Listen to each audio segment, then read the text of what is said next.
Great. Well, thank you very much. A lot of diversity in the room, students, faculty, staff people, a lot of disciplines also represented in the room, and probably interesting approaches to service learning, so I hope we can hear what you're all doing as we spend the morning together. One more thing to say, I welcome at any time questions and comments, and lecturing is not actually my preferred mode of interaction. So feel free to pipe up, raise your hand, say stop, what are you talking about, and we can get into it at any time. All right. So let's just jump in terms of setting the course here. In one sentence, this is my sense about service learning. You could say, oh, it's real simple, you just combine service and learning. The problem is we don't know much about what learning is, and we don't know any more about what service is. And when you try to combine them together, then you're really in trouble. And so those of us who have been at this work have been struggling around all of that from the beginning. Starting on the service side, I always like to use this cartoon which came from New Yorker magazine several years ago. Can everybody read the caption under there? These are two business guys. I think they are, Robin. Don't you think they're business guys? And they're having a fancy lunch somewhere, and one of them saying to the other, so how are you doing with your community service? Thinking about service for a moment, what service do you think they're referring to? Corporate image. Corporate image. So how they're honing the corporate image of their company. All right, that's one possibility. What else?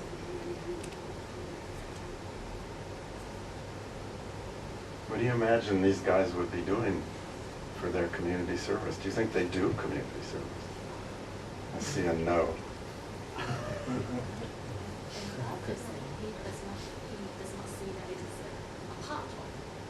It's not a part of this lunch, is it? Well, when I saw this cartoon, it actually came out during the second President Bush years in the United States.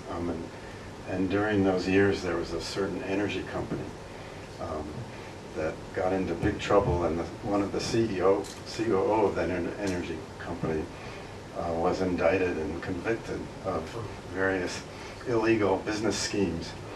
And so when I looked at this cartoon, I saw there are these two guys, the CEO and the COO, and the CEO is saying to the COO, so what are you doing with your community service? And in the US, people who get convicted of various white-collar crimes get sentenced to community service. They do that in Hong Kong too. Do they do this here? All right, so this is relevant here. I'm glad to know that. So this is a very interesting slide for us in the US, and it should be for you too in Hong Kong, because in many of our communities where we send students to do volunteer service, they run into residents of those communities, and their first response is, well, what were you convicted of? And it raises all kinds of questions. So who's serving whom? What are the motivations? What are the values at work here? You know, it's just a cartoon. We don't really know what it is. But I don't just show that to say, service, we really don't know what it is, but the challenge is you and I, in running our programs, we have to know what we mean by service and try to be clear about that with students. So the other side of the equation, the learning, I think it's fair to say service learning is a form of experiential education. And that's an early and very simple definition of experiential education. But how do we do this well? And how do we align whatever the learning goals are with whatever our service goals are? Or I like to say, what are our community development goals that our service activities are trying to achieve? The central claim in the US for many, many years is when you combine these two things, whatever they are, they should add value to each and transform both. I always like to say, in my class, things are going really well if the service part of my service learning cannot exist apart from the learning part of the service learning, and the learning part can't exist apart from the service, that they're mutually beneficial and integrated and interactive. And if I don't achieve that lofty goal, then what I have is parallel play, which I've seen in a lot of service learning courses. As the students are out doing the service, there's activities in the classroom that the instructor is facilitating, but neither one is totally dependent on the other. They could exist in parallel. So the challenge in service learning is to see if we can achieve that lofty aim, and of course it's very difficult. So also, coming back to the service, where do we start? You know, where and what is the service in service learning? We heard about different activities that some of you are engaged with. I think service can take place just about anywhere, but we tend to think of, you know, this community service is happening up in this upper level of the screen, but you can do all kinds of activities down in this area that are also service. Some of them are research forms of service. The other thing that this screen suggests is it can be an individual dimension or an organizational dimension, but it also could be a locality dimension. And in the US, a lot of colleges and universities are playing around with a concept called place-based service learning, where the university is focused on one community in its area and pouring all their service learning resources into that one community to try to make a difference there in a much more focused way rather than a scattergun approach that a lot of us were doing earlier. Stanford, my university's also been playing around with this service concept and trying to clarify it, and they came up with this idea of pathways of public service. And they came up with these 6 pathways to try to differentiate different ways to approach community engagement, with activism being one, community engaged learning and research, but would probably be forms of service learning, direct volunteer service, which may or may not be connected with the academic curriculum. Philanthropy is a form of community service, engaging in public policy and politics also, and social entrepreneurship. And this pathways idea is used in helping students figure out what kind of community service do you want to engage in. And it gives students and staff they're working with a language to begin to differentiate between these things, and certainly faculty too, when you're thinking about, I want to do a service learning course, well, what kind of service would make sense for students to engage in as part of my course? This slide I developed with a colleague about 10 years ago when we were thinking about service learning in graduate education. And again, we were trying to look at dimensions of, is it an individually motivated project? Does it come out of a program or a project, or is it an institutional endeavor? And depending on those, the activities look a little bit different in terms of who's sponsoring them, facilitating them, perhaps assessing them.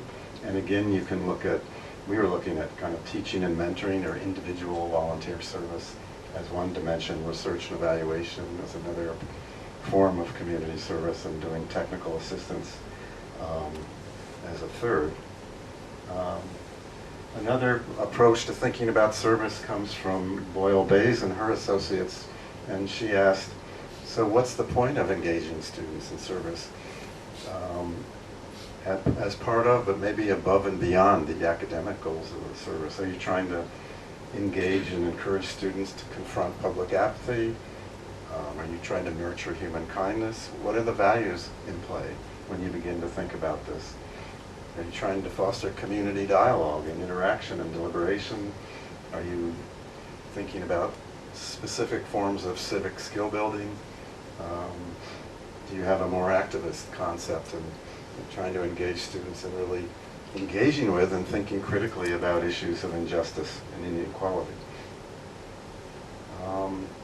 The basic point here is, if I'm a faculty member, or if I'm a OSL staff member working with a faculty member, or if I'm a student wanting to stimulate the OSL or faculty members to think about developing service learning, where I start kind of depends on who I am and and sort of where I am. Students usually, at least on my campus, a lot of them, they're pretty self-initiating kinds of students, and they go off and do service, just all on their own. Sometimes that's good, and sometimes it causes problems in the community because they're tripping over each other and tripping over things that campus programs may be doing. Community members, we don't have any community partner people here today, but they have their own ideas of what their needs are, and they might approach you as a faculty member or the OSL and say, we're desperate for help in this area. So maybe that's where it starts. Faculty have their academic interests, their research interests that might determine what they focus on. Obviously, the OSL staff has some longer-term goals that go beyond individual courses and individual students. In the case of the OSL being here 10 years, what's their overarching goal? What's the difference they want to make in the Chuan-Mun community, for instance? Talking with Chet last night about, possibly doing some research about what's the longer-term impact of Lingnan University in that one community. I know you're involved in many other communities, but just pick one that's nearby where a lot of activity. How would we know 10 years from now that we made a difference, and what difference could we make or would we make? And sometimes it can start from university administrators. Some of you may know the University of Pennsylvania in the States has an amazing, what they call community partnership approach to their work in West Philadelphia. That came from the university president, and who was very concerned in those days as the deindustrialization of Northeast U.S. cities was happening and jobs were fleeing those cities to the south and to Mexico. And the university looked at itself and said, all these companies and employment opportunities are fleeing this city, but we can't move. We've got a big, heavy bricks and mortar, slate roofs, built for 100 years. We can't move the University of Pennsylvania. What are we going to do about it? And they decided to dig in and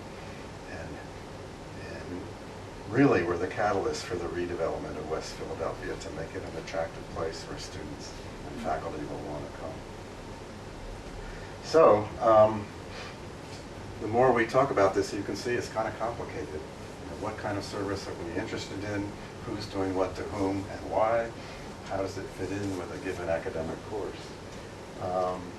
And some of you know I talk a lot about David Kolb's experiential learning cycle as a way to think about service learning. Just simply, there's concrete experience, and we trying to get students to reflect critically on what's going on in their service experience.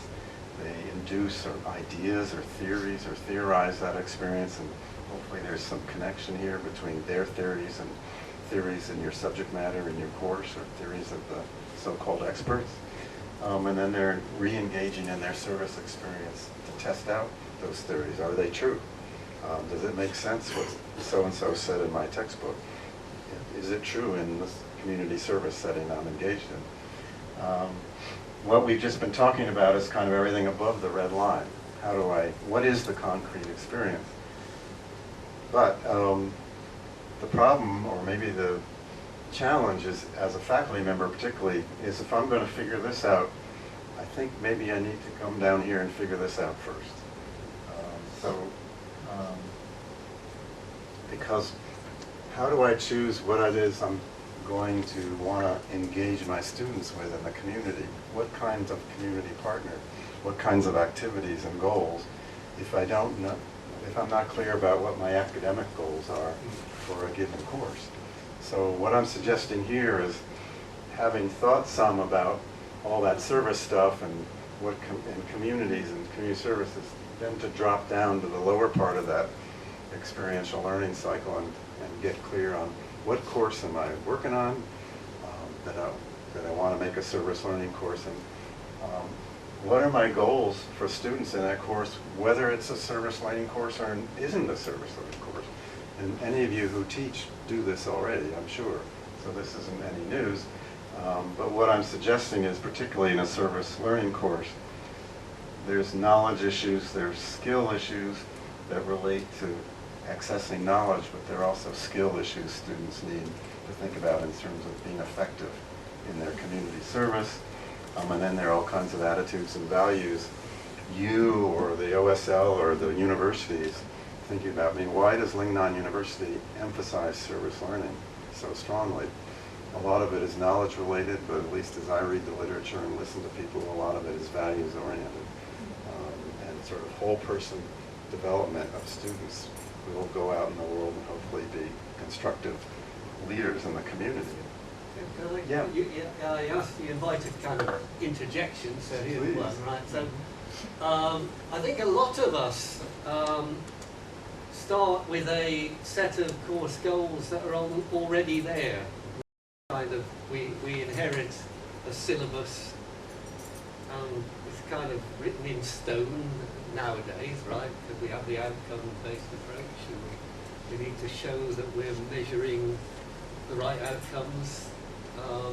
So I don't think, unless we design a course from scratch, which that happens as well, we're kind of boxed in a bit by our existing course documentation.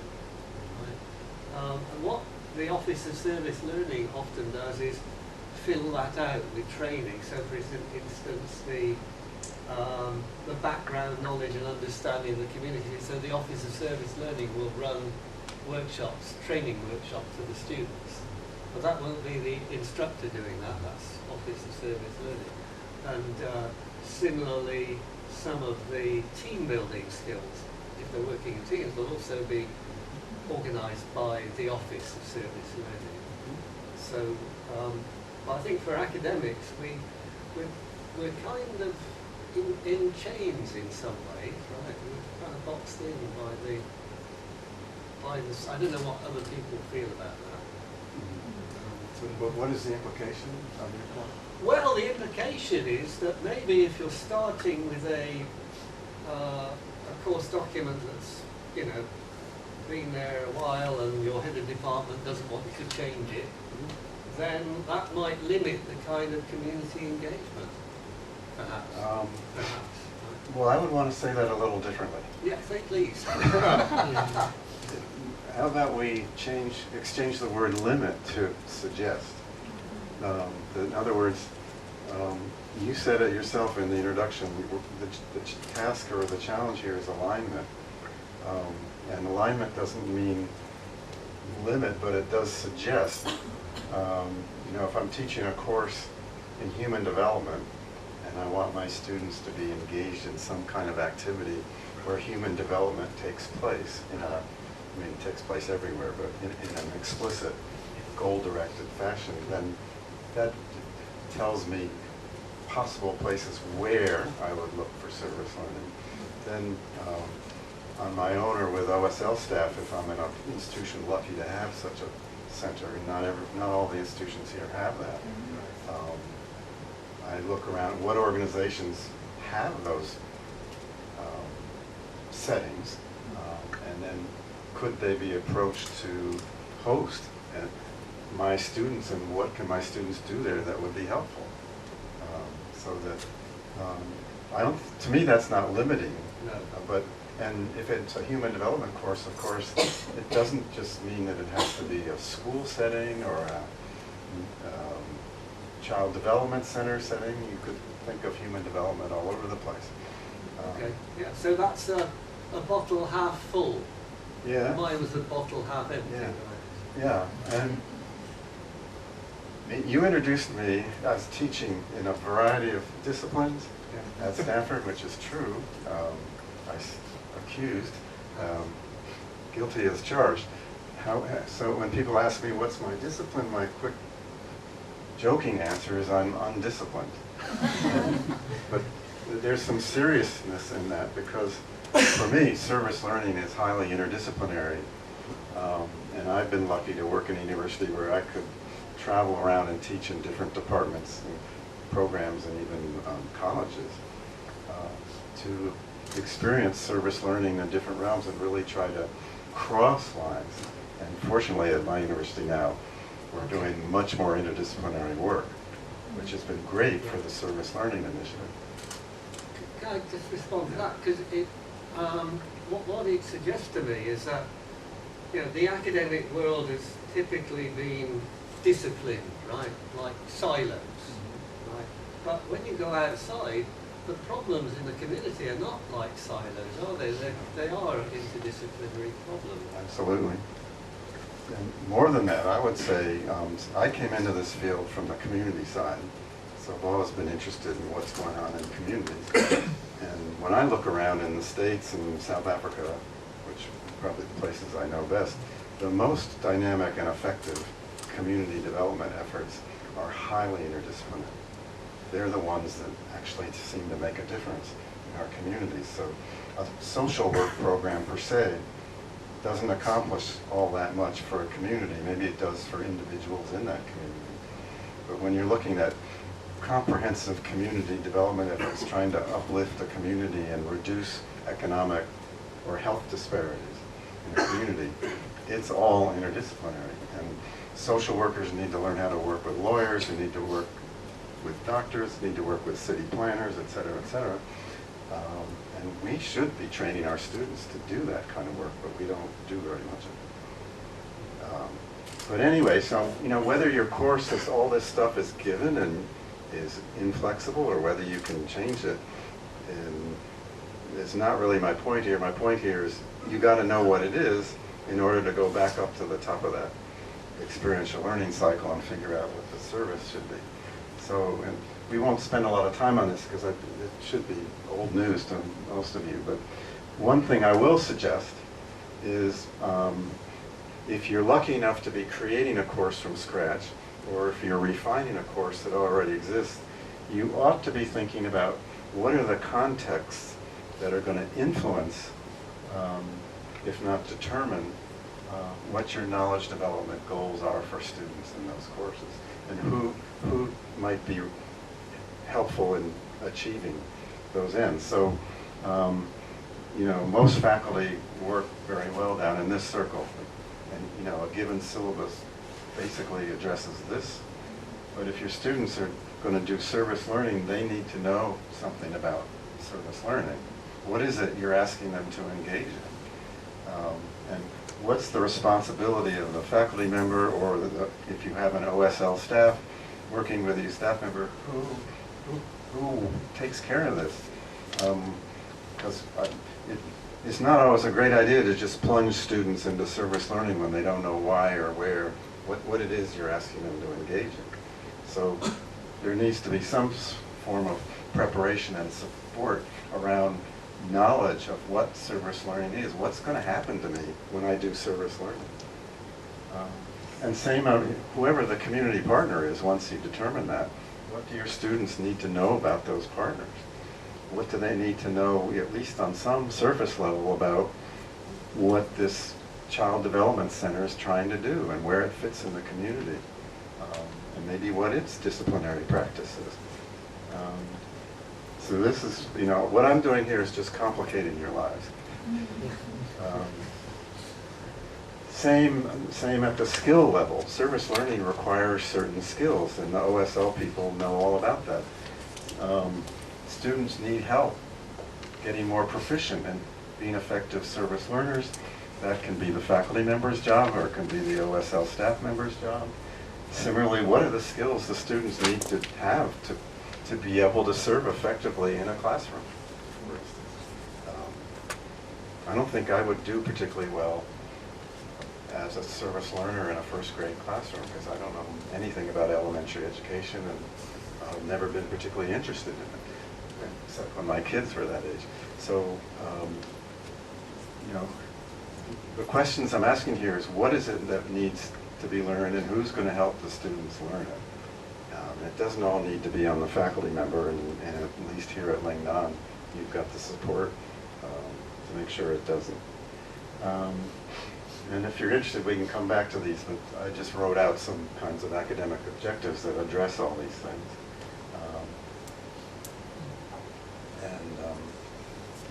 Because when I'm teaching service learning, I want my students to learn how to do critical reflection, for instance, and I'm going to actually set that as a course goal, and I'm going to assess the extent to which they learn how to do it.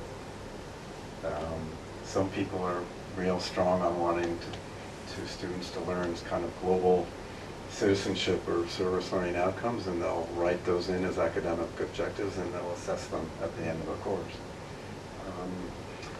And finally, an aspect of all this that's been important to me for a long time in the work is the theory about adult learning that's come, some people call andragogy. Malcolm Knowles was a proponent of this back in the 80s and 90s in the US, and he was also my dissertation chair. So he had a big impact on me. But I want to be able to think about my students as adults, and being able to, and part of my interest in teaching them is to help them become better self-directed adult learners.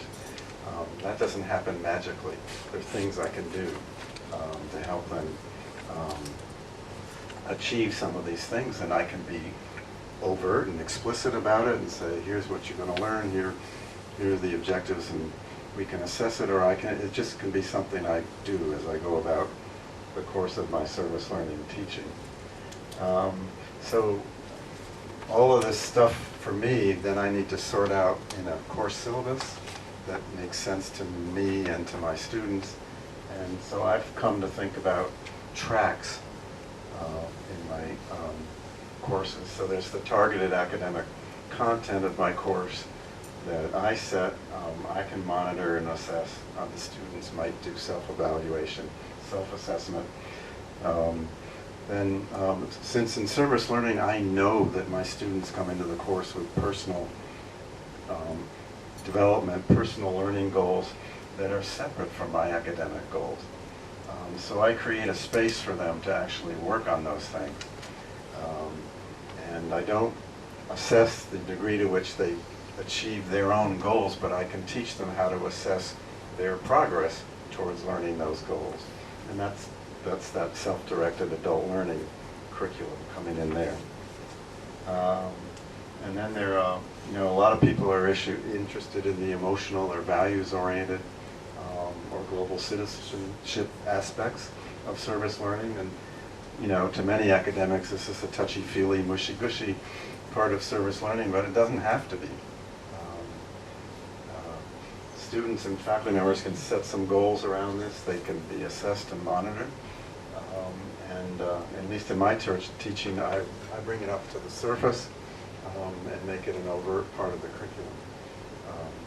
So I have my curriculum, the students have their curriculum, but I'm in charge of the whole thing. So if you want, we could take some time and work on this right now, or we could move on. So I need to take the temperature of your group.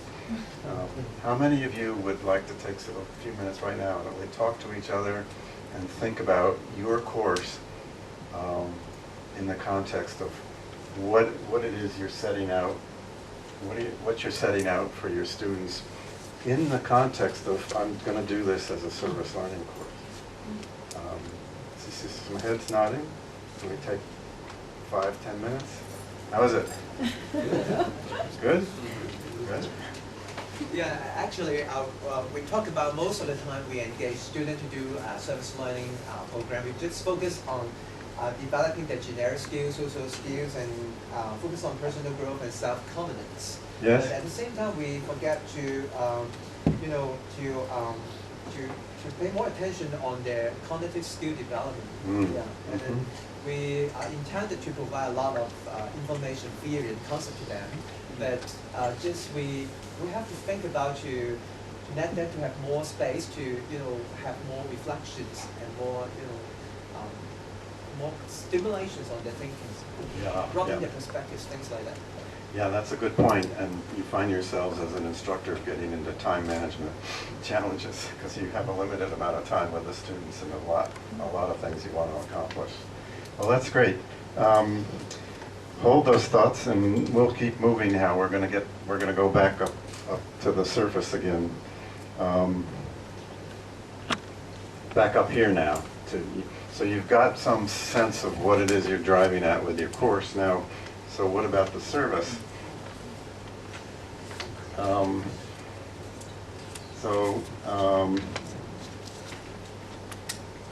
Again, these are the same questions we were asking at the outset. What do we want the students to learn through the service? This is through the service experience. What are they going to do? Who are they going to work with? What organizations might we partner with? Who decides? What's going to be the duration of the partnership? What duration of the service? Once again, who decides? What's my overall development goal? How's all this going to align with the academic goals? These are just some of the challenges of thinking through answers to these questions, and because I put who decides up there so often, because it's not necessarily the faculty member who decides. It may be the Office of Service Learning that makes those decisions, and the people who are invisible here but maybe should be the ultimate deciders are the community partners themselves, in terms of what we do or don't do with them and their communities. So what type of service? Remember that first slide I showed you? One needs to make some decisions about that, and again, and who. So, I mean, I might, and I'm going to tell you in a few minutes in my courses, sometimes I have a very strong desire that my students have a certain kind of experience. Then I go out to my community partner and we negotiate whether we can obtain that. Sometimes it's laissez-faire in my point of view. I just want them out there with this partner and they decide what they want to do. And you know, or sometimes, as in a lot of the work I did in Cape Town, we were doing research, what I call partnership research projects. So that was already clear, and students didn't come into my course wanting to do direct service work. It was just all about research.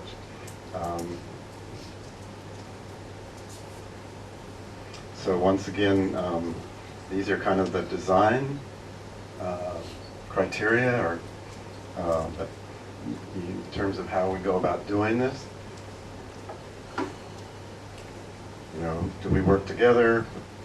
There's no one way to do this. So, you know, so you can tell already I'm brainstorming here, because these are all questions that the people involved need to decide together, and I can't stand up here and tell you how to do it. But obviously the goal here is to get strong alignment between the academic course and the service activities. And to the extent it's possible, it should be a mutually determined kind of decision between all of us who are working together. This is a slide I use when I'm talking about community engaged research, but it's relevant to this discussion. This is a picture of the collaborative process in carrying out and determining and carrying out a community engaged partnership research project. And what I'm trying to show here is that the degree of collaboration between the academic and the community partner can be different at each stage of the work. So this horizontal axis is kind of typical steps in a research project. You know, determining the research questions, designing the research, doing the data gathering, doing the data analysis, hopefully some application or implementation of the findings. That's pretty clear. The vertical axes are representing the degree of collaboration, campus community collaboration between the academic and the community partners. And what's being displayed here is just one project experience. So the research questions were highly collaborative in determining. The teacher, the faculty member in this case, worked very closely with the community partners to determine what the research questions were. But when it came to designing the research to address those questions, the academic partner had the expertise to do that, so he or she, it wasn't as collaborative. The community left it to the academic department. You figure out how to do research. We worked it out together what we're going to research. But the data gathering was highly collaborative because, in this case, the faculty member actually trained community people to do the data gathering as part of the project. And same with the data analysis. Once they collected the data, they could sit down together and try to figure out what it means. But then we get to the application or implementation stage, and you know, in many cases, this is where the academic partner bows out, and the community partners take the findings from the research and put them to work in the given context. Yes. Where were the students in that picture? They're all over the place. But in terms of determining the process and the plan for doing it, it was the academic partner and the community partner. So best practice would be the students were here, they were here, they were here, they were here, and it would even be great if they were here. You know, some colleagues plan all this out and then they bring the students in. It would be, if you can do, and students have the time and can be with a project long enough. The problem with students is they're creatures of quarters or semesters, and they can't stick with things longer term. But in this case, I mean, to develop a really high quality community research project, it takes more than a term to develop and carry out and to do. So, but that's a good question. Thank you for that. So just some other points about the service. You guys have already adopted this phrase that we developed at Stanford. We look for service learning that's reciprocal. And what I always like to talk to community people and students about is that the community people who in effect are teaching my students are providing a service, but they also get to learn in the process. So everybody's doing service and everybody's learning in these processes. And this quote, which comes from Herman Blake, who was one of the earliest pioneers of the work in service learning, I always like to talk about because he expresses to me something really important about service learning, which the service can go beyond the tangible activities that students or that we do in and for communities. In Herman's case, he was placing students in African American communities on the southeastern coast of the U.S. from the University of California in Santa Cruz. And he would send the students out for an entire term to live with families on these little islands off of South Carolina and Georgia, which are kind of Creole cultures of descendants of slave communities. And because they're offshore and there were no bridges at the time, they had preserved their Creole culture very strongly, but they were very cut off from the mainstream culture. And Herman was sending his students out, in his sociology class, he was sending his students out to live and be with these people. And the students would always say to him, "What are we supposed to do when we get there?" And he said, "Well, if they ask you to help build a fence, help them build a fence. If they ask you to help dig a latrine, you can help with that too. Whatever they want, you're supposed to do, but here's what I want you to do." So when the day is over and everybody's sitting out on the back porch, I want you to start asking questions of these people. Find out who they are. Get them to tell you their stories. Find out about their grandparents and their parents, and where did their families come from, and when, if they were slave families way back, find out what you can about that. Just your job is to dig in and find out as much about them as you can, and that's what I want you to do. Now, why did he want them to do that? Because in his view, the service that the students were providing was academic curiosity about these impoverished, downtrodden people. And his idea was that if we, as academic people, pay serious attention to the lives and the stories and the wisdom of folks like the inhabitants of these islands, that they might begin to take their lives more seriously, and the young people in those communities might get it in their heads, oh, I could go to the university, which in those days the young people in these communities were not doing. And the great story that if Herman were here would tell you is that many of the young people from this community, as a result of 20 years of this kind of service learning, some of them are even professors now at the University of California at Santa Cruz. So once again, what's the service? So, you know, we jump to the conclusion the service is digging the latrines and building the fences, and it is.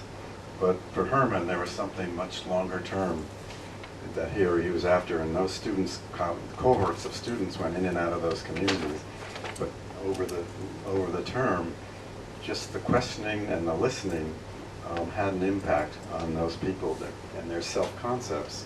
that led them to think about, oh yeah, well we could go to university too. Finally, just a big important principle for me in all of this is the idea of partnership.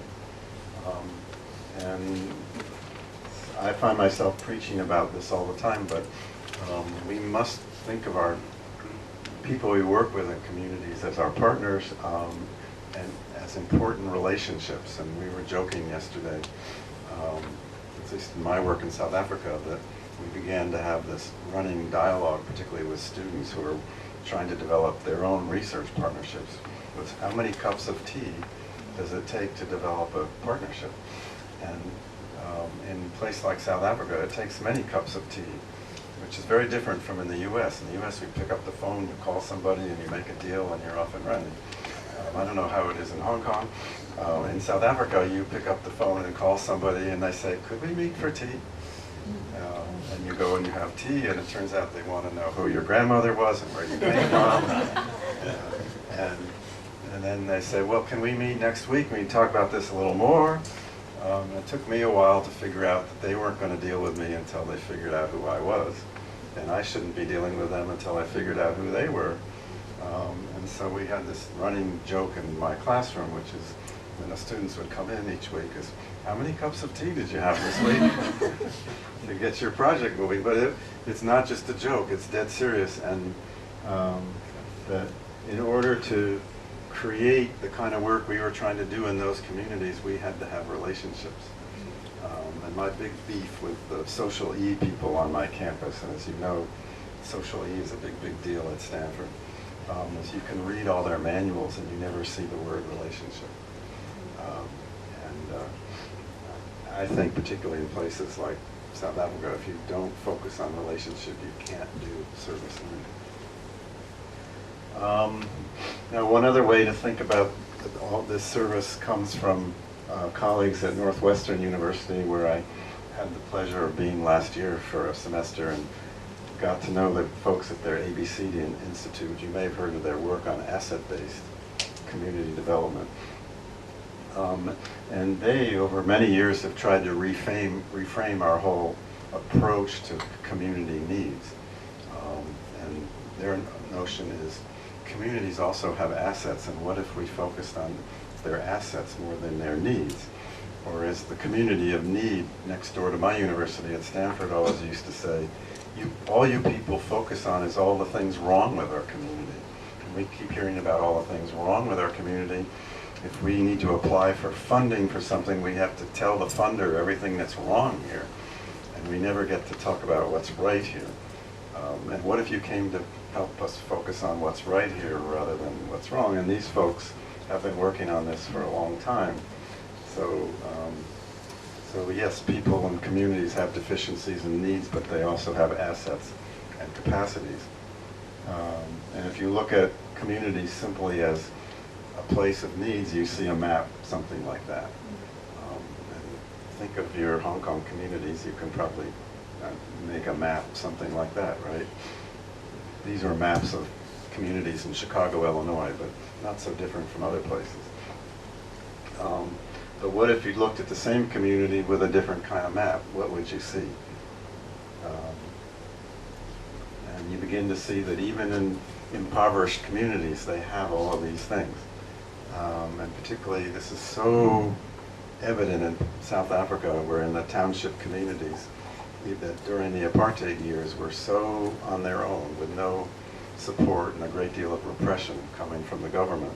They had to do everything themselves, and they developed all kinds of things like these that would be invisible to most outsiders coming in. But they had street committees, which were like city councils on the streets. Nobody appointed them, nobody elected them. But they took care of the health and welfare of everybody who lived on that street. And what the ABCD folks are suggesting is, when we think about how we want to work with communities, what if we went out and looked at these things instead of these things? And just as a way to figure out with whom do we partner. And maybe what we want to try to help our students learn is that every community, no matter how well or poorly resourced has most of these things in it somewhere. And maybe these are the people that are ultimately going to change that community, not us. And we need to be allies with them and supporters of them. But we're not the ones that are going to save those communities. So another way to think of assets is they run all the way from individuals to history to culture. This was the asset that Herman was trying to get his students to focus on in those Sea Island communities. And these folks think about, is the goal to simply provide service, or is the goal to empower and ultimately enable these communities to stand on their own feet? So how do we think about how we work with people in these communities? Do we think of them only as victims or clients? They use the term advisor, but ultimately we want them to be their own change makers in their own communities. And that's their slogan for what community development then would be about. And this really resonates with what Herman Blake was doing with his students on those communities. Go live with them, do what they ask you to do, be with them, love them, learn about them.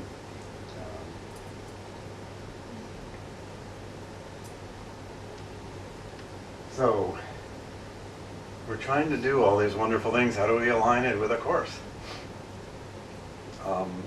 What I'm going to suggest here is that determining those community service or community development outcomes, again, there's a continuum of practice.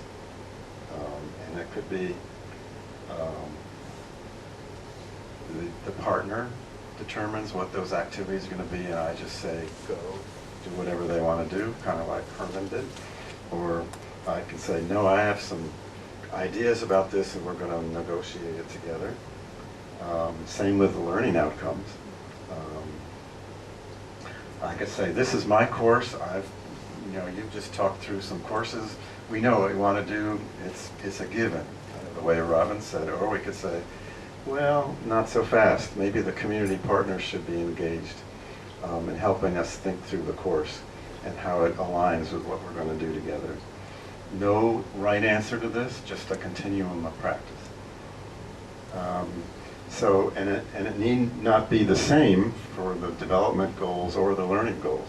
I could be way over here on this, but I could be way over here on this in a same course. What I'm doing here is just brainstorming all the possibilities. And I'll give you a kind of an example. This is a course I taught at Stanford for a long time in the public policy program. It was focused on how local and regional communities make public decisions.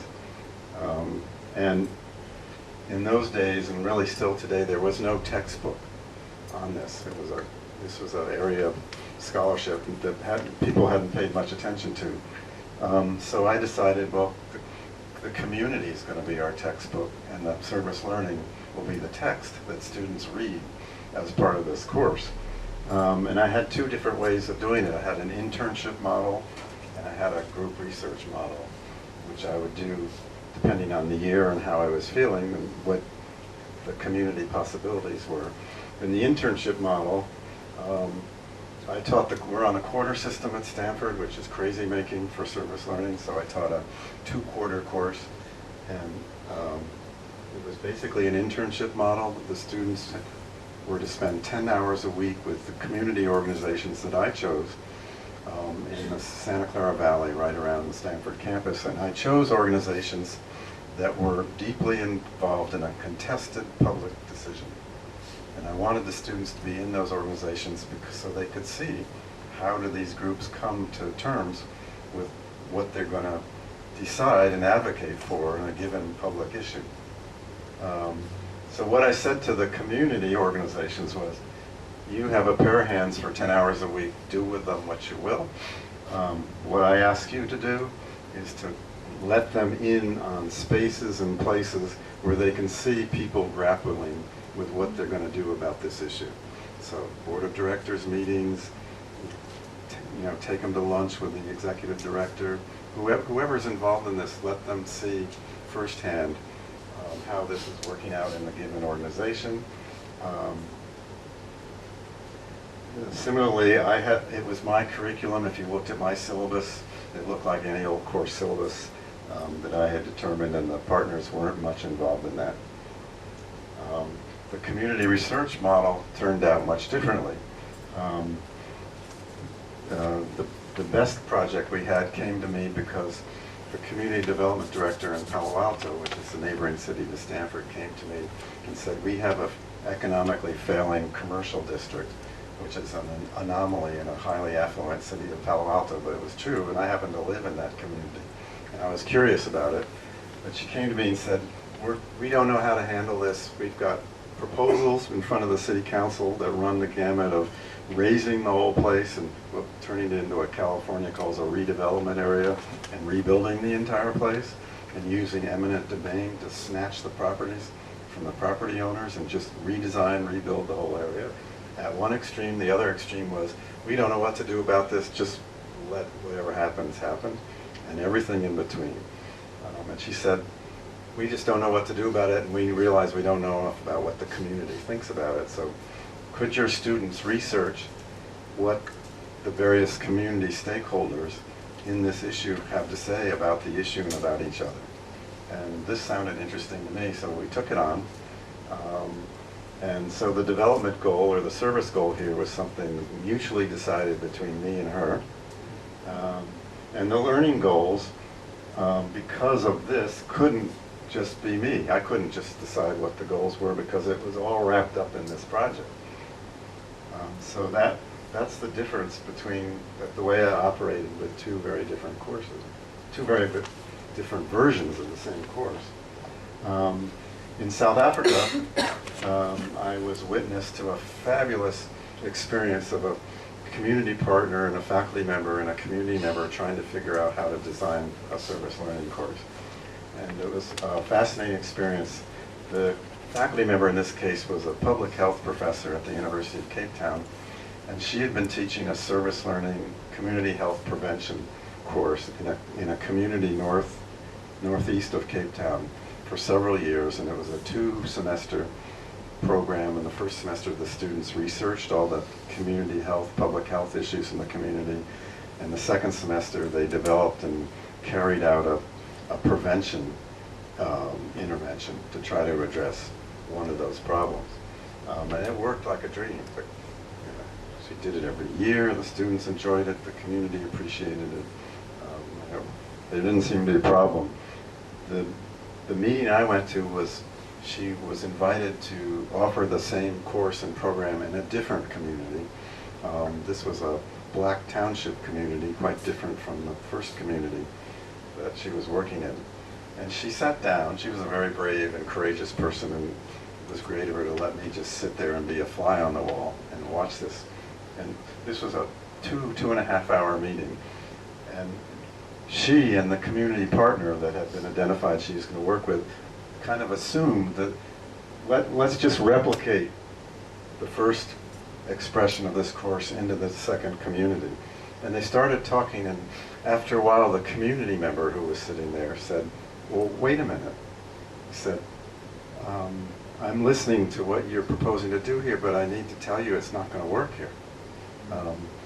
There's a history to health in these township communities, and you're going to set up a program here, and your students are going to learn all the wrong things about how to work in communities like ours, I can promise you.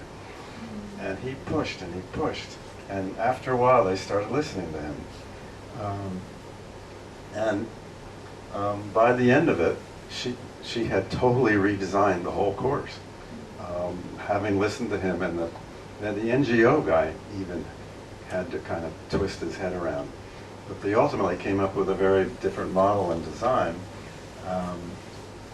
and a much improved course. And that experience said several things, but one of them was that community context really matters. And in a place like South Africa, where different communities are so different because of the segregation that's existed there, you can't just replicate one model somewhere the same way in another. And then finally, thinking about all this, just some generic kind of senses. What makes a good field placement for a student? Wherever you're going to put that.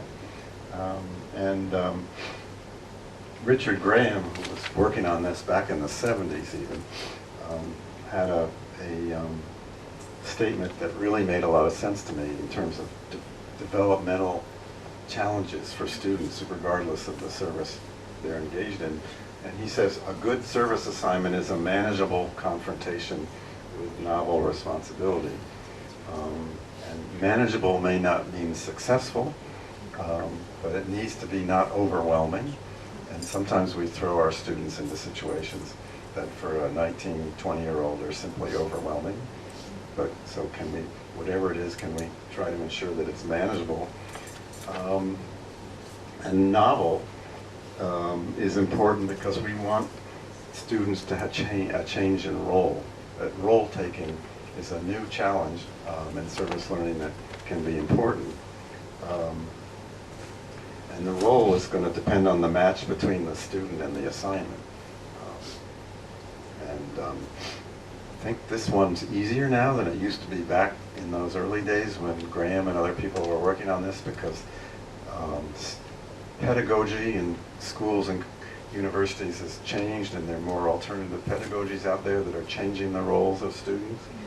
But in the early days, and still persisting, is the idea that the student is a passive recipient of knowledge to be banked and sifted and spit back out at the teaching person. And action in communities requires a very different role and very different self-concept. So, this doesn't fit neatly into an academic objective of a course, but it needs to be thought about by somebody who's thinking about where are the students going to go, what's their role going to be, and who's going to be supporting them in those activities. Sorry. Just one more list.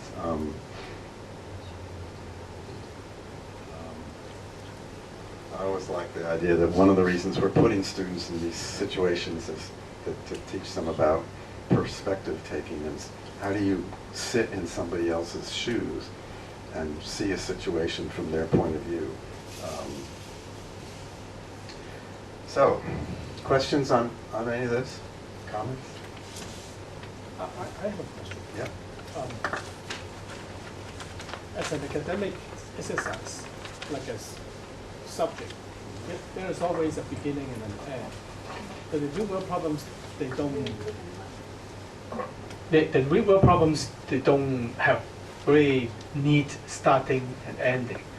So if we send some students to study and help with some local community issue, most of the time the students don't actually get to see the conclusion of what they may have started to study and then even started to propose some solution.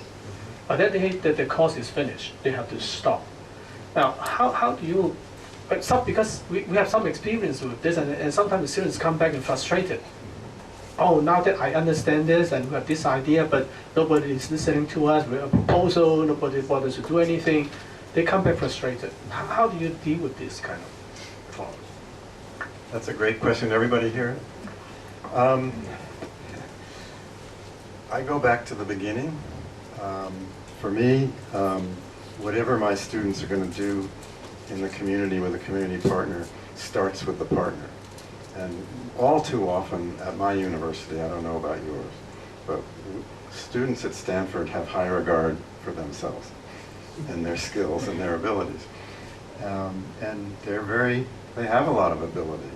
They have a lot of skill and they have a lot to offer. I'm just thinking about Cape Town again. They had glorified ideas of how they could come to South Africa and solve the problem of a given NGO, for instance. And so a lot of them with technical skills, they kind of know that there's need for technical skill kinds of activities in these kinds of communities, and they're well prepared to do that. The problem is these communities aren't aware that they need those things.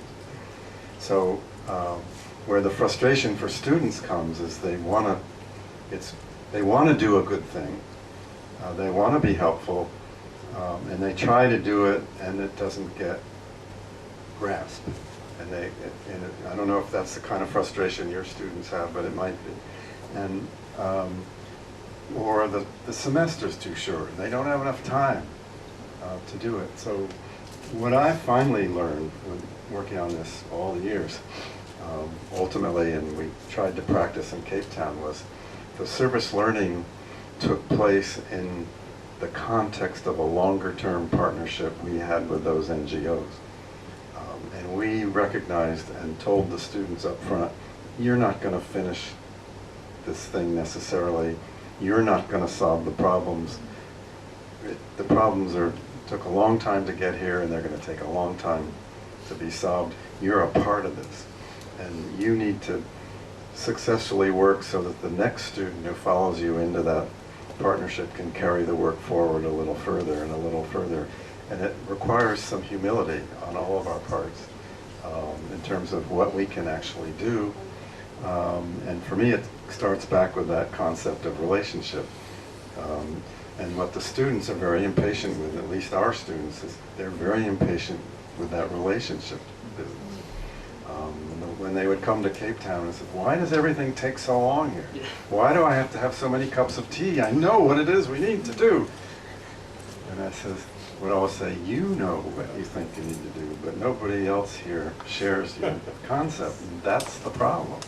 And you may be right. It's not a question of right or wrong, but this is not going anywhere unless they buy into it. So that's where that tea drinking comes into play. And yeah, it's highly frustrating for some of our students. Many of them would kind of get it, but we had battles royal with a lot of students, particularly the technical students, if I were to generalize. But so part of it goes back to the preparation of the students and their attitudes and helping them understand that they're part of a longer term process. And part of it is that I think I mentioned yesterday that some folks, after a couple of years in Cape Town, we changed the name of our service learning program to Learning Service, because ultimately this is what needs to happen. How do you learn to be of service in a place like the Western Cape of South Africa?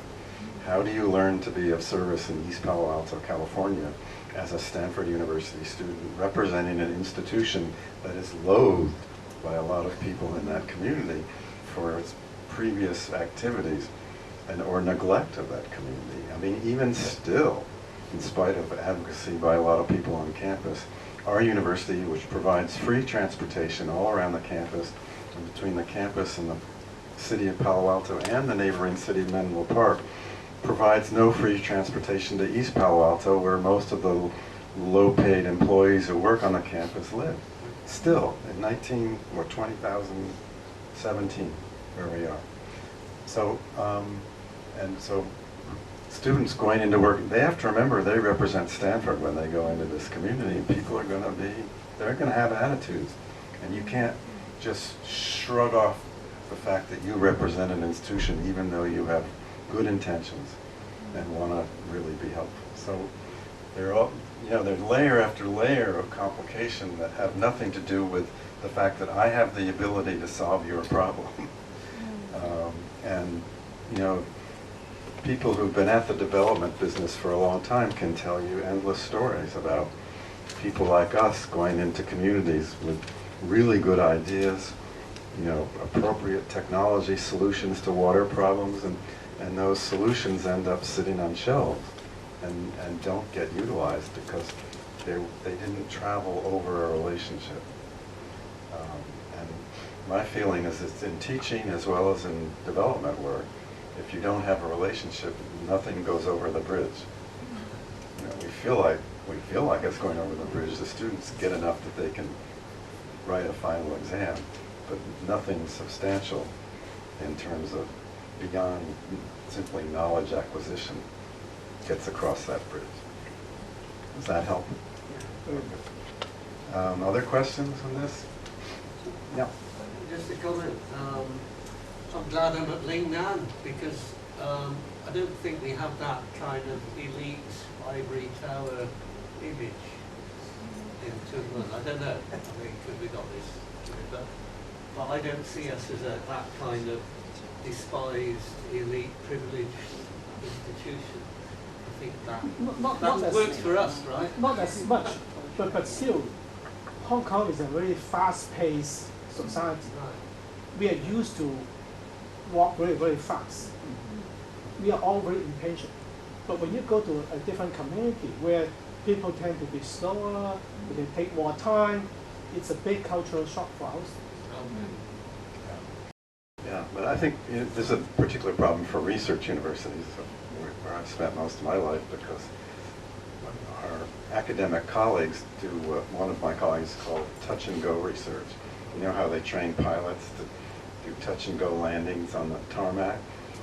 And I have a colleague in anthropology. He said, that's what I used to do. I'd touch down in these countries and collect all my data and take off again, and I'd bring the data back to Stanford, and I'd publish my papers and get my promotion and tenure. And those communities they're still left there with their problems. And they get resentful about that, and particularly north-south kinds of issues. Let's see, how are we doing timing here? We have some time.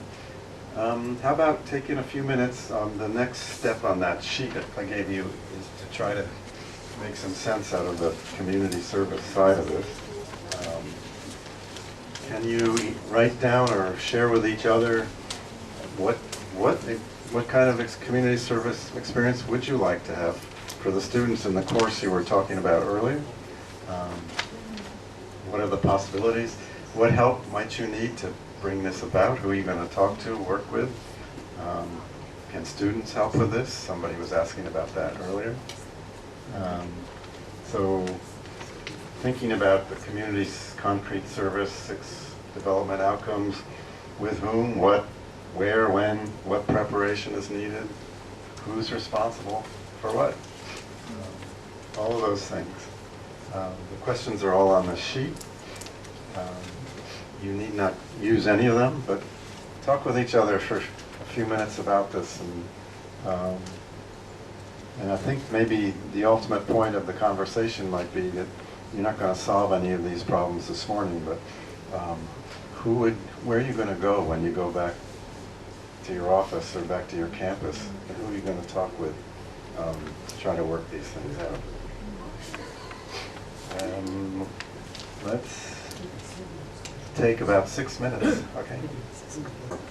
One dilemma, one problem, one catastrophe. Anybody? I guess if I said I guess this isn't a pearl, but it's related. It's the notion of partnerships. Yeah. So we're developing a little bit of relationship working with primary schools. We're thinking about doing something even crazier with primary schools.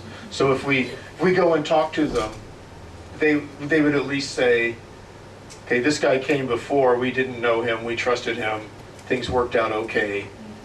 Maybe we could have similar amount of trust this time. So, whereas if we just went to someplace new and were crazy people walking in, it would be quite different. Right, because you'd have to establish relationship and build trust all over again. So maybe for pragmatic reasons, but also maybe for development reasons, longer-term partnerships not only are more efficient, but maybe more impactful. Instead of trying to make a difference at 3 schools, you can make a deeper difference at 1. With different activities, reiterations of activities, cohorts building on cohorts.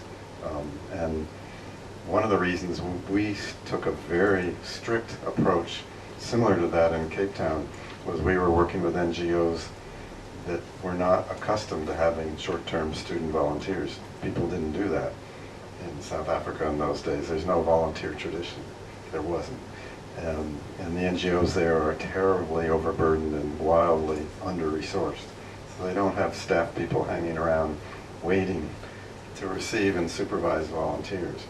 So we had to make deals with a number of NGOs, and part of the deal was we're going to learn how to work together over time. We know we're going to make mistakes over time that we're going to learn from, but we're going to stay together and learn how to do this. And it really did work over the years and had a profound impact on them and on us in terms of our practice. So I'm all for that. Other pearls, other catastrophes, other problems? Yep. Just in our conversation, one of the issues is the depth of the concrete service experience, whether it's whether the students are actually going to engage challenges that bring out the graduate attributes that we're looking for, or whether the experiences are just more of the same, like we were talking about the tutoring in schools thing, right? And so if the community partner just wants them to do something that they'd already do anyway, without taking them to another level, it won't be as beneficial for the students. Yeah, and where that gets difficult is what if the community partner says, yeah, I get that about what you want for your students, but we need this same old tutoring. Yeah. And then what do you do? And you know, I think many of us have been in those dilemmas. And you know, one solution is to walk away and say, we can't get what we want with this partner because what they want, we don't want to deliver. Or we could say, let's see if we can thrash out something. How about part of the time the students do that because you need that, and part of the time we try this other role. And maybe you discover that this would be a valuable thing for this to do so that the students get something. And there are multiple ways to deal with that. But it comes back to the relationship and the trust you have between you, and can we work this out? It's not like so different from friendship relationships or marital relationships. We have our problems, can we work them out? and you know, and some give and take. But sometimes you have a divorce and you say, you know, what we want and what you want just doesn't overlap, so it's not going to work, and let's not waste time. And nobody has to feel badly about that. It just doesn't have the right mix. But I'm pretty strongly feel that you can work something out if you work at it and talk at it and have enough tea. So have another cup of tea and you'll figure it out. Anything else? Yep. We also shared about who will supervise the students. If students it's a small group, we take an example from Lingnan universities too. If it is most of our faculty members are quite committed in service learning, and they will even go with our service learning coordinators, and also to go to the service to supervise students' work and also see their learnings throughout the service learning process. But however, if there is a big group of students, it's quite difficult for the only two of them to manage the whole group, more than 50 or even go to 70 students. And I know that PolyU has a big group of big size of students doing the service learning. And then I think we have to find some supporters, including teaching assistants, maybe to train some students leaders in different teams to see students learning throughout the process. Yeah, this is our suggestions. Oh, that's great. But you're bringing up the same kind of issues Mark was alluding to, which is if we, this is my bias coming out, but if you have partners, you build relationships, and you stick with them over time, you get time efficiencies out of that, because they learn they can begin to do some of the stuff that you've been doing, because they see it in their self-interest to do so, that they're going to get more out of your students if they can supervise them more effectively, if they can orient them better, prepare them better, and stuff you might be able to pass off some of the stuff you do onto the partners if they see it in their interest to take it on. But that's not going to happen if we're flipping around from partner to partner and constantly reinventing wheels with different partners. And I mean, I've been at this a long time, and I've come around kind of back to where I started and remembered that I came into this work out of the community. I was a community organizer before I went into the university. And a lot of us in those days, we saw these universities out there and we said, how do we get in there and get the resources out here? And you know, it was either absurd, overt, sometimes subversive activity that some were involved in. But, you know, our driving agenda was the development of these communities and how could we engage the academy in that development agenda. And you know, I've been incarcerated in the university ever since, but now I'm beginning to think and speak and talk about my university actually has to have a development agenda if we're really going to do this work well. That we can't use the community as simply a place to place our students so they have these fantastic experiences. That's unethical. It doesn't, there's no long-term beneficial outcomes, or, well, probably there's some, but not the kind of outcome that we ought to be shooting for.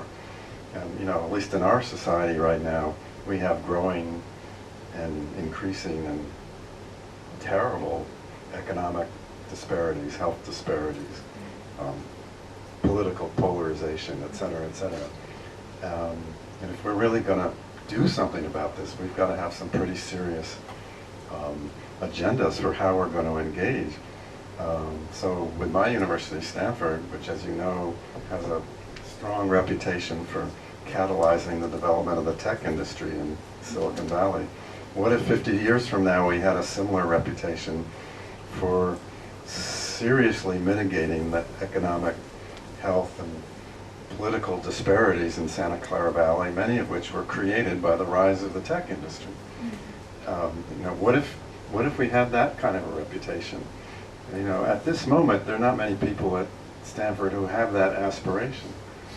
But what if we could collectively develop that aspiration, and that our service learning and community research programs and faculty scholarship could orient itself around that? Not everything we do, that would never happen, but a chunk of what we do could do that. Now, most of us don't have the ability to turn the oil tanker institution in one direction or another, and we may never have that kind of influence, but we can influence our own selves and how we engage with communities, and we can influence our centers and our offices and our programs or our departments. And in the States, there have been movements for what's called community engaged departments, and a lot of people have been working on that. But in my view, it's always been about, you know, faculty and students engaging in communities all around, you know, and the community's been a placement for that engagement. What if the engagement was about truly impacting and assisting that community raise itself up in ways it wishes to do so? That kind of engagement. Now that runs into all kinds of epistemological and research traditions that campuses have, because we traditionally think of ourselves as neutral, you know, above and outside of these kinds of issues. So, you know, ultimately it requires a change of self-identity on the part of institutions, but many people are beginning to advocate that the way you actually learn more about situations by engaging with it. So if we engaged in the development of Silicon Valley around its social, economic, and, you know, we might actually learn more about it. And we might actually be able to teach our students better if we were doing development ourselves, instead of saying to them, you go do the development because it's good for you. But we, back on the campus, we don't do that because of our various academic traditions and epistemological ideas about how knowledge is created. So, the end of sermon. We're out of time. Thank you for your participation. Hope this has been useful in some way. I apologize for the fact that I simply brainstormed more options and gave you a formula or solutions, but I'm afraid that's how I think the work works. It's really up to all of us to make our decisions about the practice we want to engage in. And I don't know any formulas that work everywhere. Each place is different. So thanks very much. I guess we're having lunch together and we can keep talking.